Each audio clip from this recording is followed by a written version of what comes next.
Ladies and gentlemen, welcome to a special session looking at active spaces. There's no doubt the pandemic has increased the utilization of people's fitness and wellness outdoors. People are moving outdoors, exercising, participating in sports and activities of all kinds. Where are they going? What facilities are needed? What do governments and businesses need to do to capitalize on this fantastic growing marketplace? We've brought together an incredible panel to look at this topic. I'm about to hand over to our friends at Asia Sports Tech. Jean-Baptiste Roy and Loron Orris are the founding partners of AST. They are long-term friends and partners of Fit Summit and do incredible work advising people in investment in Asia Pacific with fitness, wellness, and sports.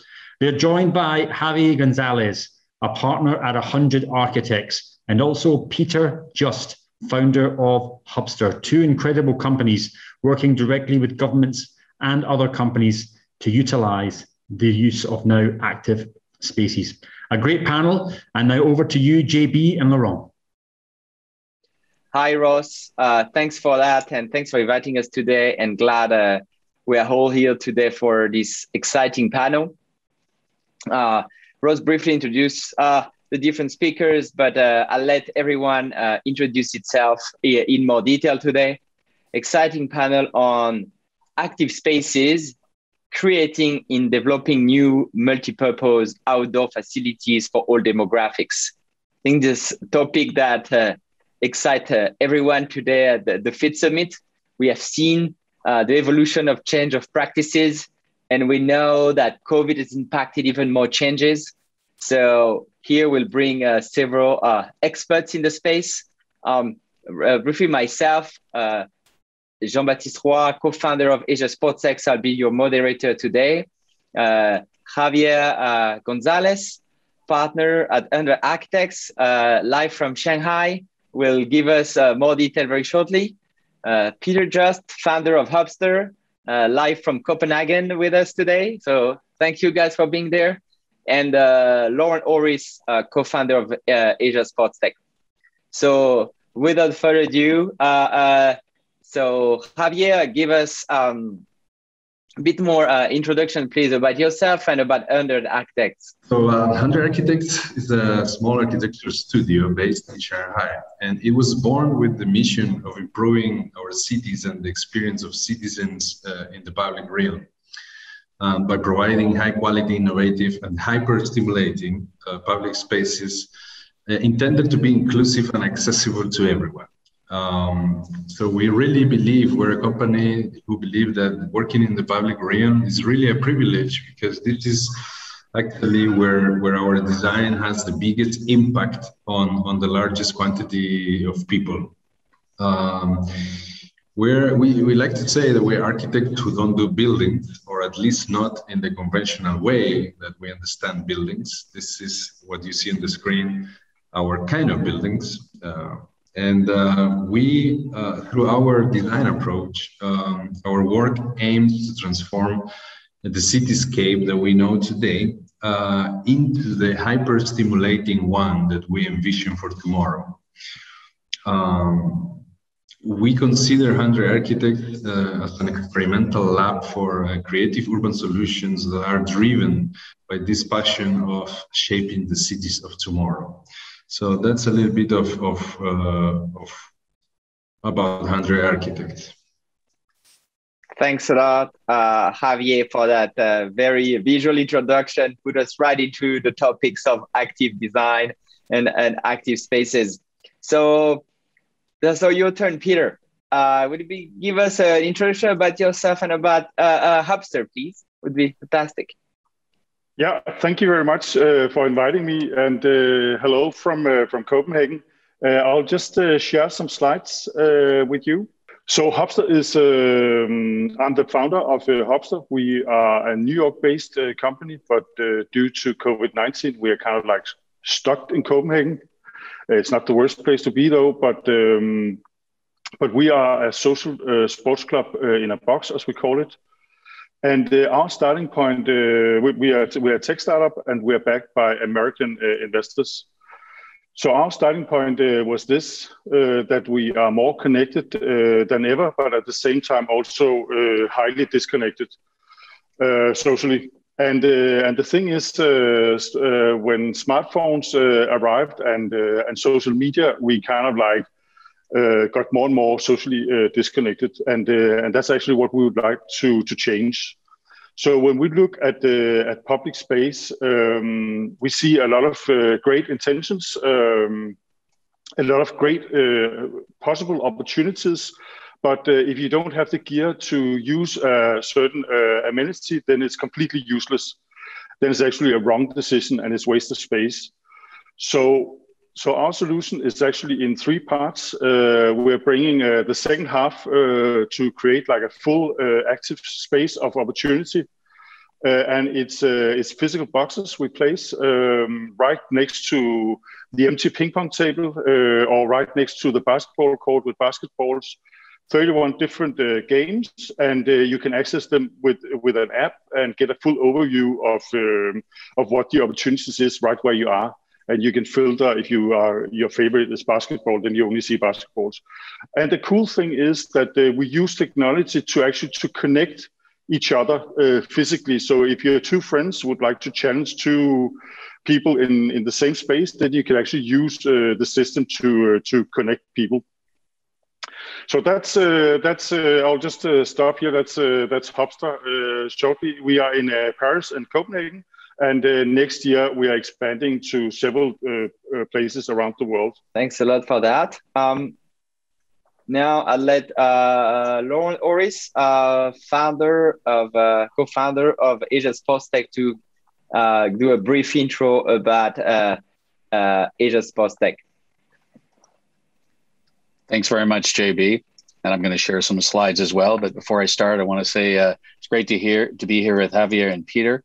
I think it's going to be a great session because of the real transformation that you're doing and what we're seeing in terms of what we do in our business. So ultimately, Asia Sports Tech, really what we do is our mission and what drives us day in and day out is really transforming Asia's sports and well-being ecosystems. We both, JB and I, have been here over 15 years each, and we think that there's huge opportunities in Asia.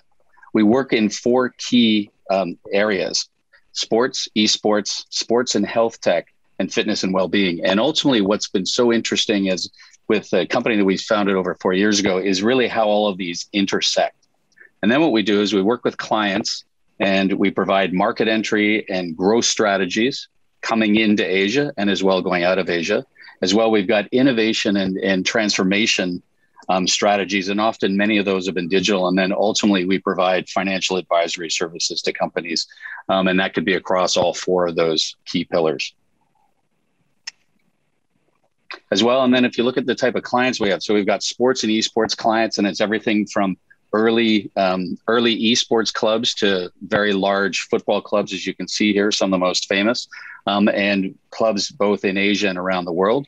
In terms of tech companies, it's everything from sports tech, health tech, even edutech, as well as entertainment. And so some of the companies we work with there are cutting edge and leading in their different areas.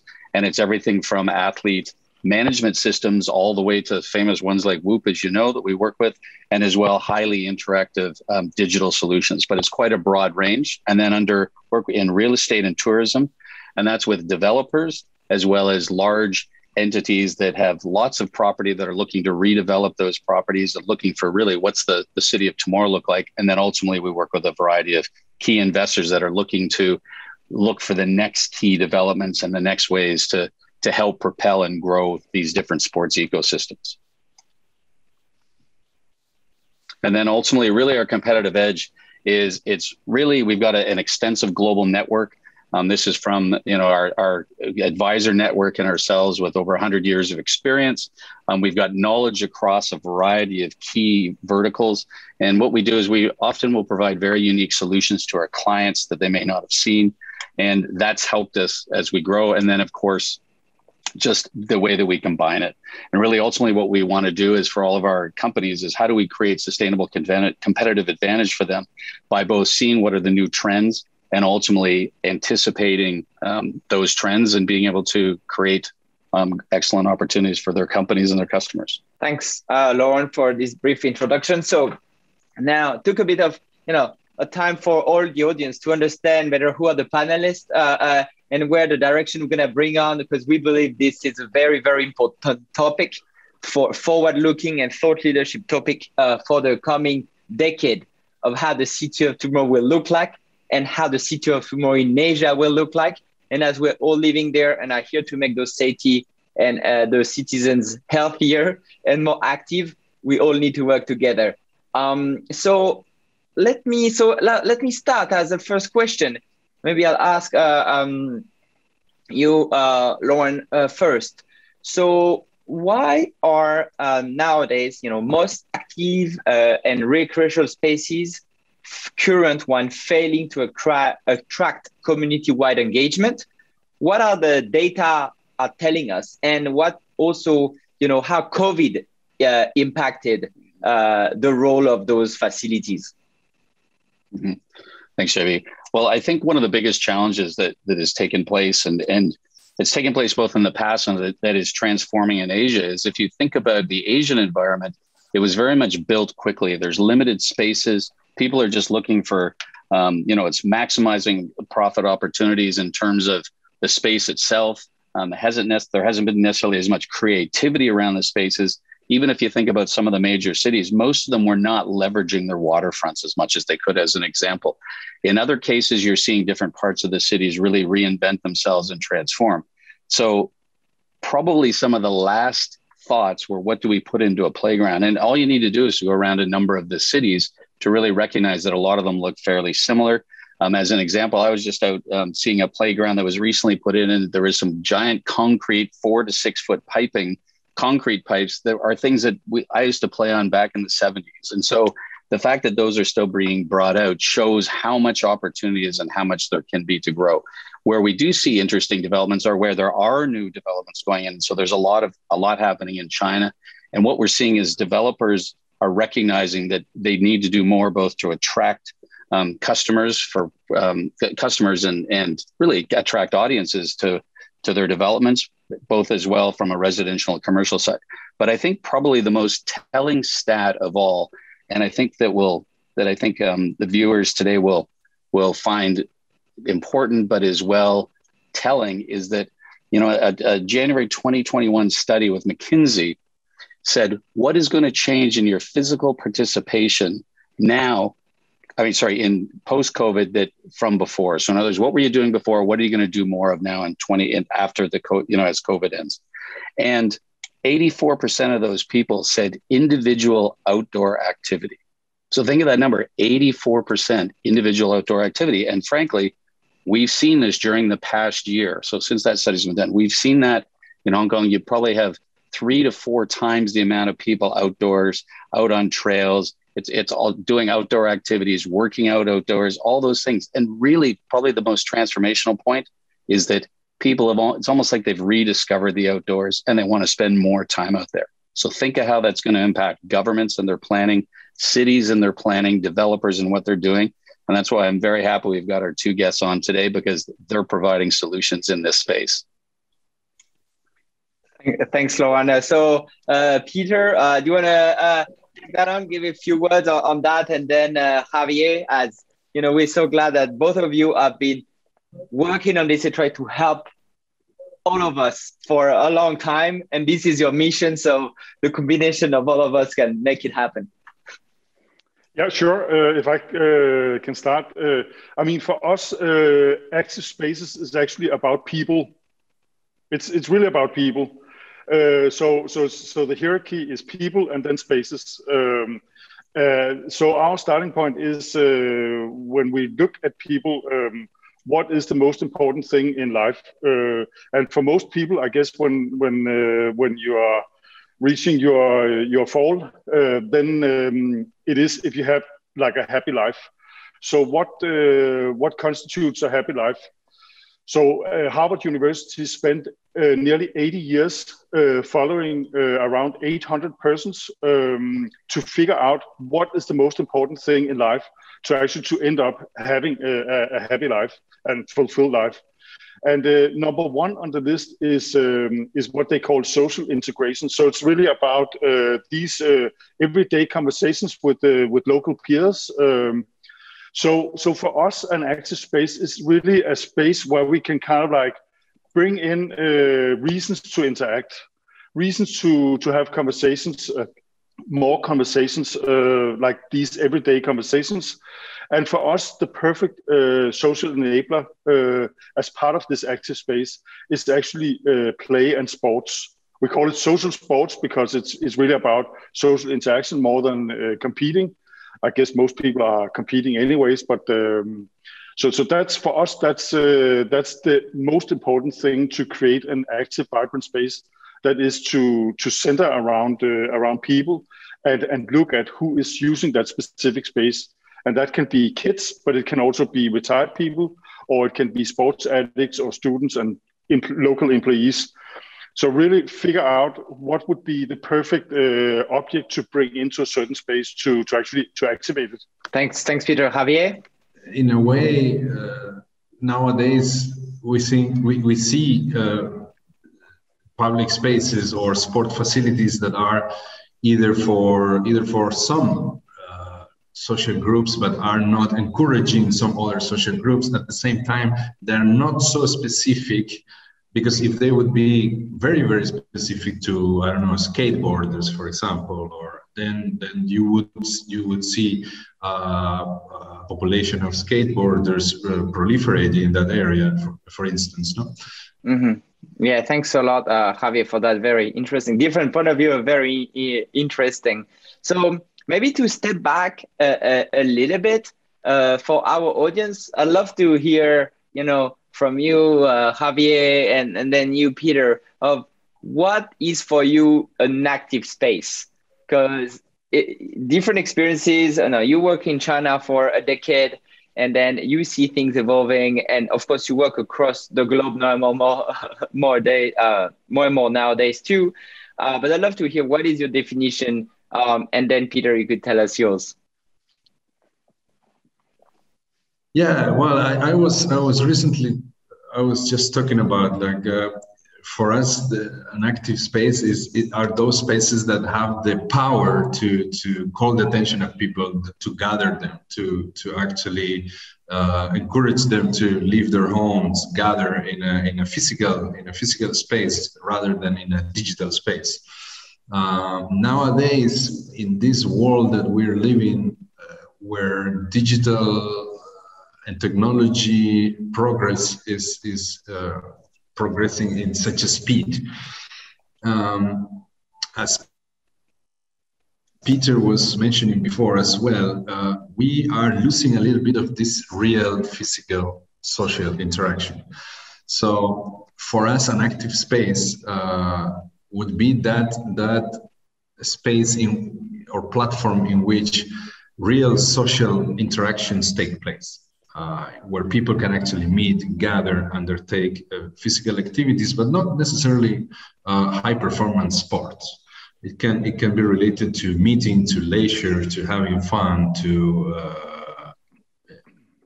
talking, walking. Those are the kind of activations that we're trying to achieve, for example, through the urban installations and interventions that we do in our company. Thanks. You, Peter? Yeah, I totally agree with Javier, and actually looking at the awesomeness of what they're producing, I'm just thinking we're kind of like two halves of the full solution, mm-hmm. because actually for us it's really about bringing in the object. It's called social object, when an object can connect people. So social objects can be anything. It can be a common interest or it can be a physical object. So for us, it's really about providing social objects in these awesome solutions Javier is designing to actually make it really easy and convenient for people to interact. If I can show one slide, then. So this is an example of an activated space. This is a project we're working on for Copenhagen we've been in COVID-19 lockdown, but in 2022, we'll be able to activate this, we call it a social infrastructure for cities. So we're actually adding an activation layer on top of some really awesome spots in the center of Copenhagen. Actually, this part of Copenhagen was awarded the most awesome neighborhood in the world according to Time Out 2 weeks ago. So maybe we cannot make it even more awesome, but we're trying. So this, what you can see, the colored line, it's 38 different locations in a borough, 1.3 square kilometers, with 31,000 people living there and 100,000 people visiting that area every day. So you have 100 different hubs, 18 different sports, and when we say sports, it's also board games. So actually, when we are talking with the cities, then normally they think sports facilities, but for us, any public space can be turned into a sports facility, any public space. So actually, so the smallest public space that can be converted into a sports facility is an old game called pole tennis, where you have a pole with a tennis ball on a string, and then you have some rackets, and then you stand on each side, and then compete in getting to top or bottom of the spiral. And that's only 4 square meters. Then you have like a sports facility in the center. And when you're not using it, you can use it for anything else. So what we are doing is actually, so we have all this infrastructure. And on top of that, we provide an activation layer and suggest different ways. I mean, you can call it like a tour through the city where you can experience the city. So if it's a tourist, then we pick like Instagram moments, and doing that, you're also playing different games. So for tourists, it could be basketball, ping pong, pole tennis, cup, bocce, and then end up playing Scrabble before you have a dinner at an awesome spot in center of Copenhagen.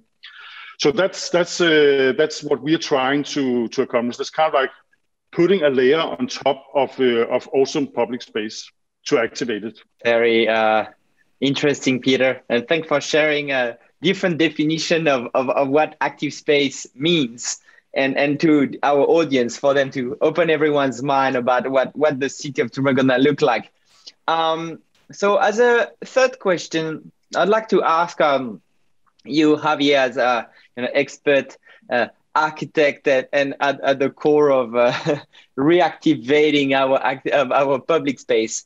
I'd love to, give us some, my question is like, how must we today like reconceptualize, redesign, rebuild our existing spaces and the experience for optimal engagement? And I'd love if you could share some examples of things you have done, to give our audience, show the awesomeness of some of the project and how this has impacted the cities. As architects in our office, usually we question how can we incorporate physical activity more creative in our daily lives. And this is an exercise that we do in order to, because as we were explaining before, our way of activating public spaces or sports facilities in the public space is by incorporating those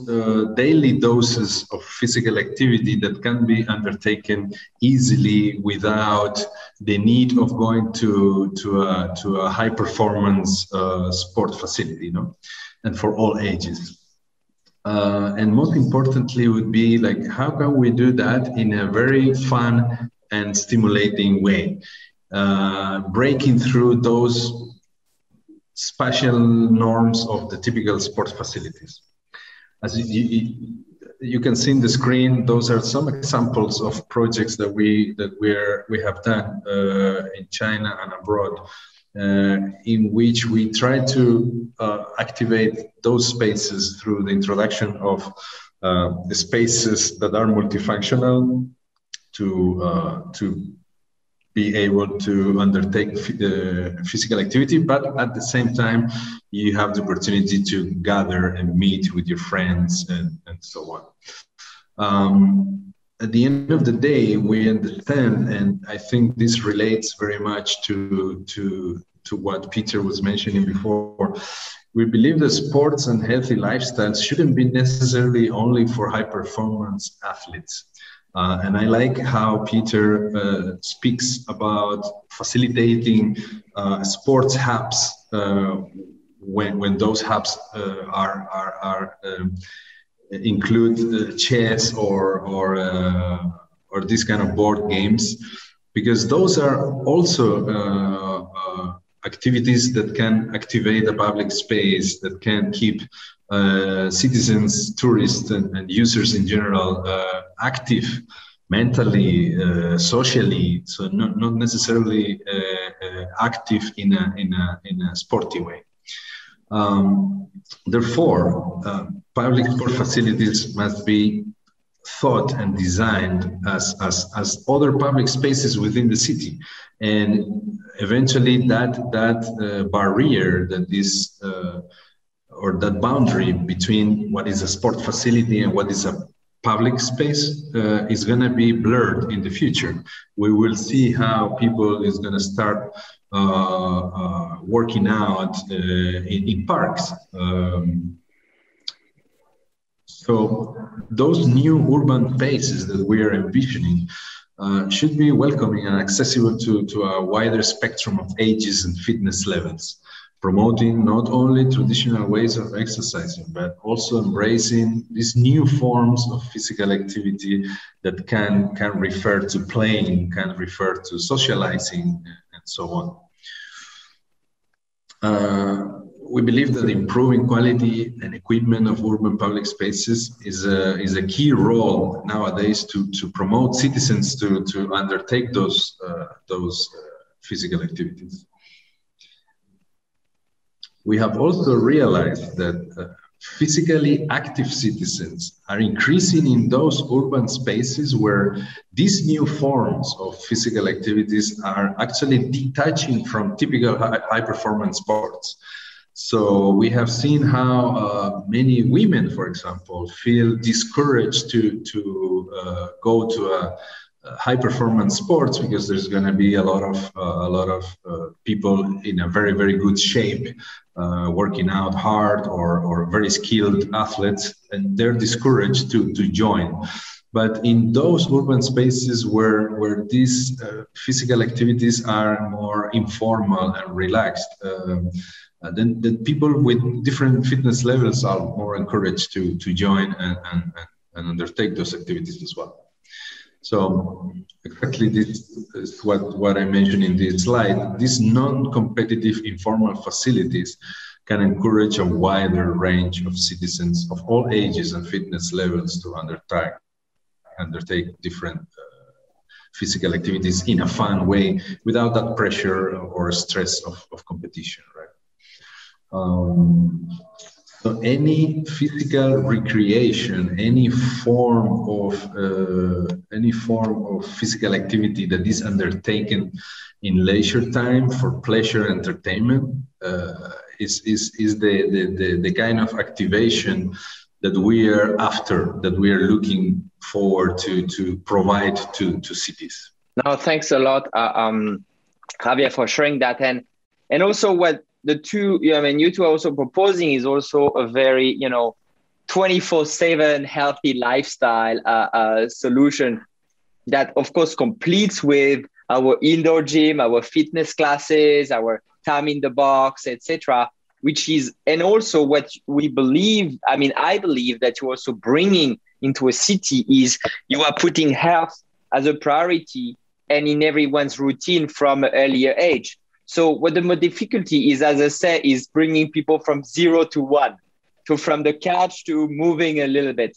And you two are really supporting that in a city, which is, if we think about building a funnel, is definitely a funnel for later on PT, every type of more performance classes or people more open to try a lot of new sports and fitness and by connected equipment, etc. So you are really, really building that funnel in a positive way in a non-invasive way on a daily basis, and which I believe is very, very positive for a city and for the entire fitness ecosystem and fitness business.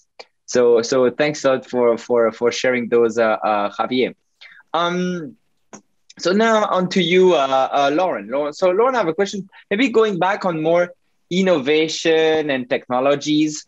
Could you give us some example, or can you tell us like what can we now deploy and ensure active space have a wide appeal while being multi-purpose for sports, fitness, community? What innovation technology could be today brought to those spaces to enhance the experience and enhance different area of data? Or I'm not sure what you have in mind, but we'd love to hear that from experts in technology. Yeah.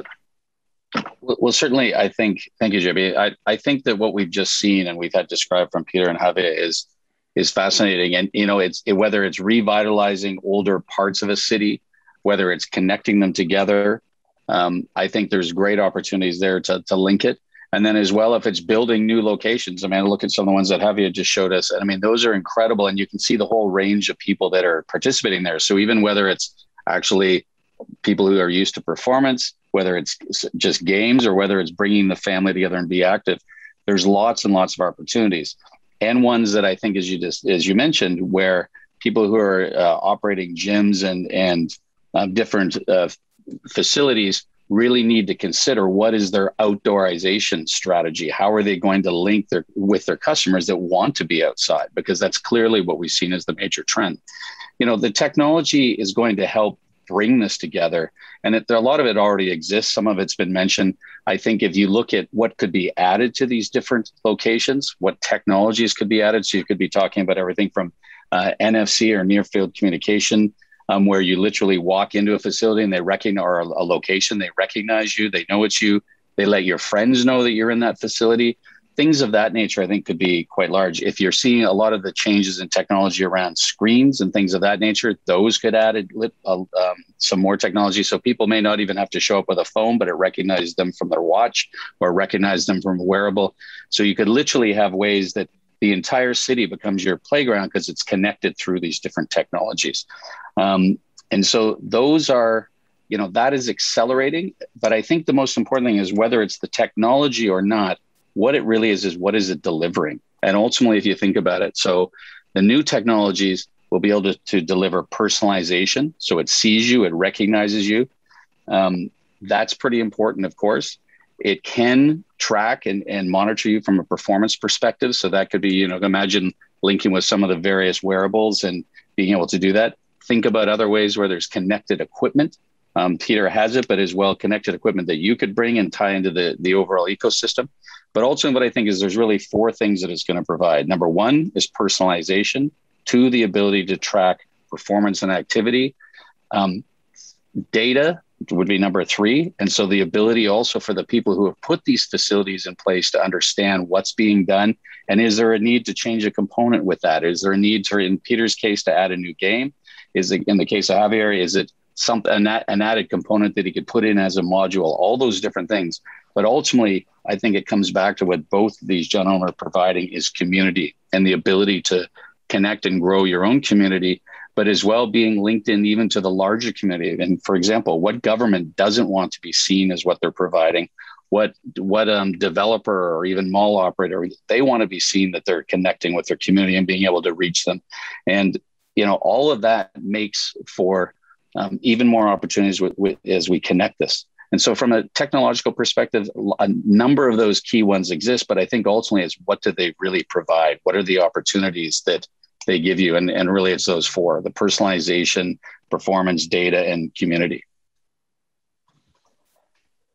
Thanks on that, Loron. And as I said, it's probably, as to summarize all these 4 points together, is to try to bring an experience that is more immersive and yes, where everyone enjoy it more, and how the outdoor and the indoor are linked together, which gives, I believe, a lot of opportunity for for anyone think of business opportunity of create new experiences, because we talk about cities, but as we know, there is definitely a lot of private opportunities before that can be taken on by people who need to build those, the future of outdoor spaces for the current fans. So if Peter or Javier, do you want to add anything on this question? I would like to add. I think the thing is our wet dream, you could say, for what we're doing is actually to be able to predict social opportunities, because we generate a ton of data about usage, who's playing with whom, when are they playing, when it's raining, when the sun's shining, different parts in a city, who's using it. So actually, for us, instead of kind of like that we are the product that we know from a lot of social platforms, we should use the data to kind of like enhance our social opportunities for ourselves. So no selling of data, but also give city planners an opportunity to be able in real time to map how the public space is used. So they can use it actively in kind of like understanding how to develop the city. So you have a city strategy, but does it actually work? And today, you have to hire people to kind of like watch in the public space who's using it and then make notes. Actually, what we're providing is a 24/7 opportunity to know who's using the space. And by having that type of very, very detailed insight, without stalking people, because that's not a good thing in our perspective, you can actually adjust what you're doing and add new games, move things around, different games, move to other areas, and so on.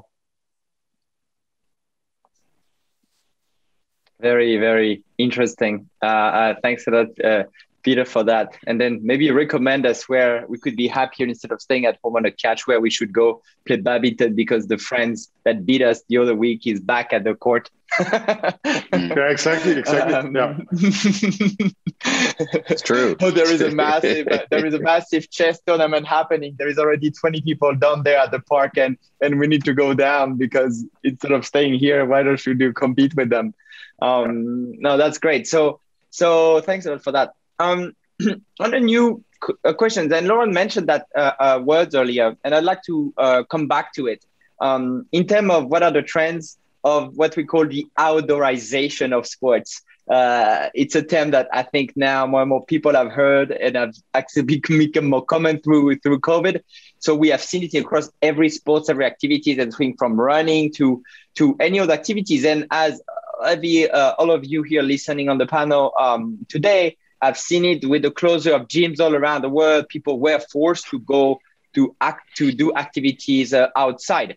So some of these trends continued, and people want to continue being outdoor, as Loron mentioned earlier with these statistics. So it's about also understanding what, from an architecture's perspective and the future design, what are the trends in outdoorization of sports, and what the city of tomorrow will look like in terms of outdoor activity.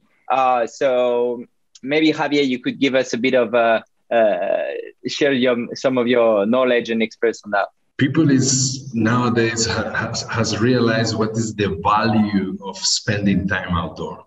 This is something not comparable to many other things. Allow me to put up some slides. We believe that the city of tomorrow necessarily will foster empathy, well-being, health, and joy in urban public spaces. And health is something that is very into discussion nowadays because of the current pandemic, but empathy, well-being, and joy as well, we believe that should be also pillars to be taken into account. So empathy, we understand empathy by encouraging social interactions. At the end, when city planners, designers, architects, if we have the possibility of providing those platforms on which people could actually undertake that interaction among each other spend time together, quality time together, have fun. I think this is a way of fostering empathy.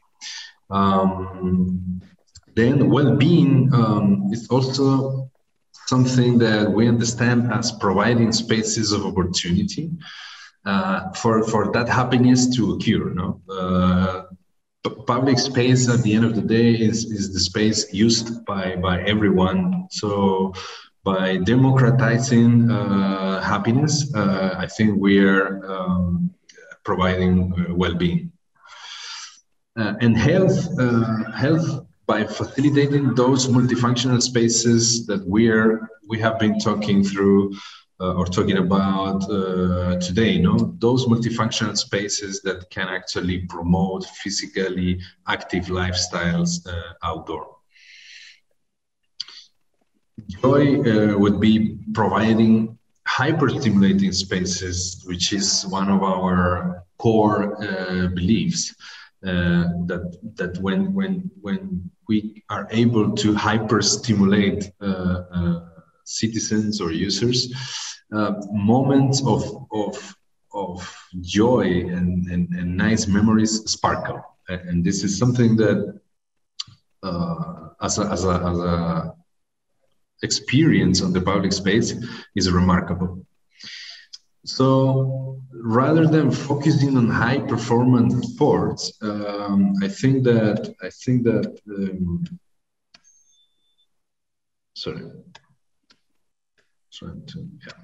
So rather than focusing on high performance sports, I think that it will be key to facilitate those recreational amenities, like, for example, the examples that we are seeing by Hubbster, that we think they're actually remarkable. So to deploy them in the public realm so that we can actually foster those healthy lifestyles to all the social groups, something that we have mentioned before. So beyond those spatial norms of the typical sport facilities, breaking through that and kind of trying to innovate into how people could actually perform physical activities outdoor, either by groups or personalized. We have seen recently the presentation of Metaverse. I think none of you have missed that. And we have seen how Mark Zuckerberg has pictured the future of fitness, and I think that he's not far off from where we're going to. So this is going to be something to take into account in the cities of tomorrow. Thanks a lot on that, Javier, and definitely. You are touching on some very, as I said, forward-looking points, and now how really the physical, the outdoor, the indoor, the personal, the data, all this connect together. The positive thing is everyone wants to be healthier, as we know globally. Somehow, thanks to COVID and with all the lockdown we had, as you said, everyone understood the value of being outdoor after being locked in, which is something that I don't think is it has definitely changed everyone's mind. So we need to rethink businesses, we need to rethink cities, we need to rethink how we sell fitness content, we need to redesign equipments and tracker and apps, and everything around the fitness and activity world needs to be rethought with this new behavior. So as interest of time, I'd like to move to maybe our last question for today's panel. So we talked about a lot of different partners, so cities, the government, community, etc. So I'd like to ask all of you, and maybe start with you, Javier.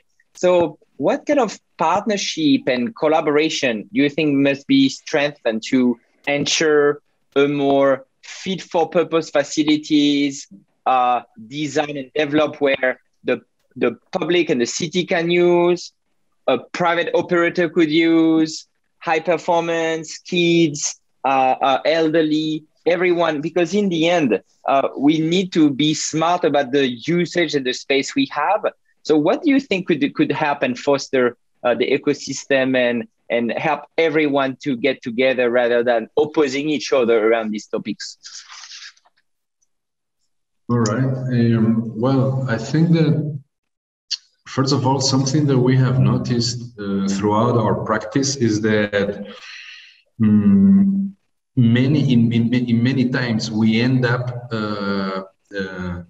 activating spaces, public spaces that look like public spaces but are not real public spaces. They're what we call POPs, like privately owned public spaces. Those public spaces that are developed by real estate or private developers to beautify the city in return for being able to develop that part of the city, for example. No?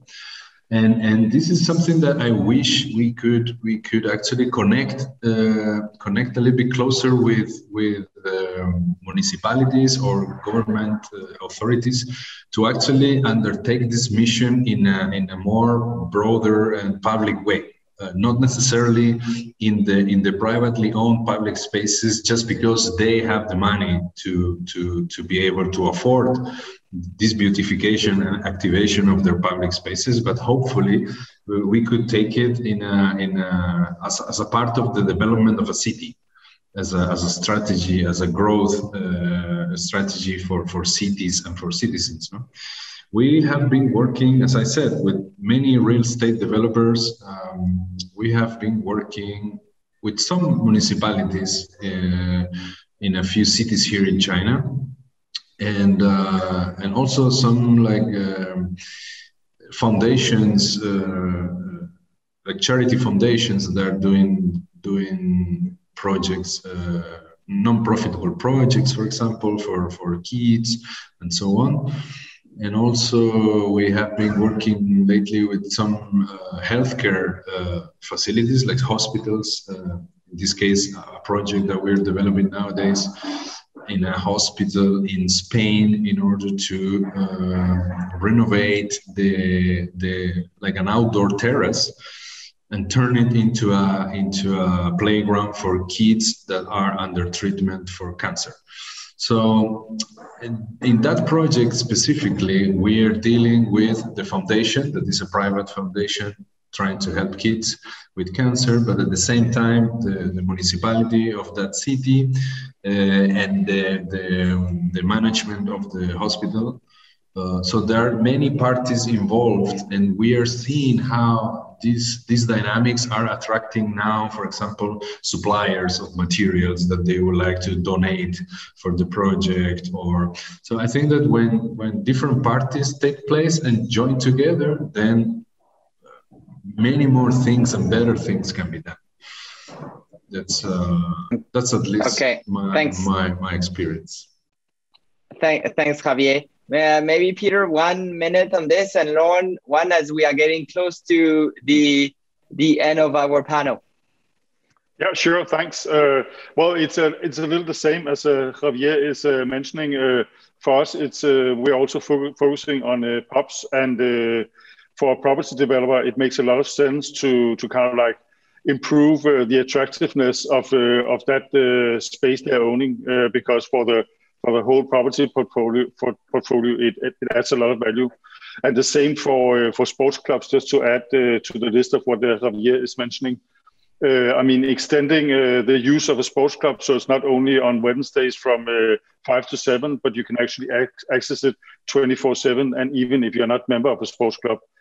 So kind of like be more efficient in how to use the public space. And I totally love the one-liner you mentioned, Javier, democratizing happiness. I'll use that going forward because that's what it's all about. So yeah, so that's my final word.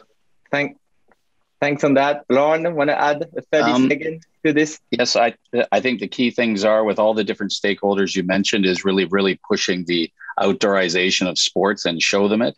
The second thing I would do is, you guys do incredible work. I would show them the work and design and just get in front of as many people as possible to show them. And then the third is, I would leverage the technology to use the data to really prove this usage and the transformation you're creating in the people that are using your incredible facilities. So thanks everyone for that. So as a brief conclusion, so we have seen, amazing project and very exciting cities that we want to visit and live in and be active in it. Cities and collaboration between cities, sports federation, corporates, real estate group, charities, etc. So all the other ecosystem working together. And I believe that this hopefully will give a lot of food for thought to some of people listening to this panel today from whatever part of the fitness and wellness industry they are in. We believe that there are a lot of opportunities, of course, for traditional gym owners that needs to transition and are thinking of what are the opportunities in outdoor. They see it, but the more they see it, the more they wait, the more it's going to be harder to transition to this, but understanding what is the customer wants to consume that. So it's mandatory to adapt the offering to it. But there are definitely opportunities to do that, working closely with the cities in developing spaces that could be on a mixed use basis, working closely with the real estate developers that are developing those future ones. So we definitely believe that there are opportunities. We have started to see cities that are developing in conjunction with architects, area on the waterfront, that could be a beautiful yoga place that can be rated by coaches to be used. So there are business models can be created. We need to be creative. This pandemic has changed the way people are consuming health, wellness, fitness, are spending time there outdoor. And we are here to hopefully help you and hold your hands toward this pathway. So Javier, Peter, and Loron, thank you very much for your insight on this panel. Ross and the entire team at the Fit Summit, thanks for inviting us for this panel today. And to the audience, thanks for listening. And don't hesitate to reach out to all of us. And looking forward to see you all in public, in physical very soon, and play chess in a city or exercise outdoor together. Thank you very much, everyone.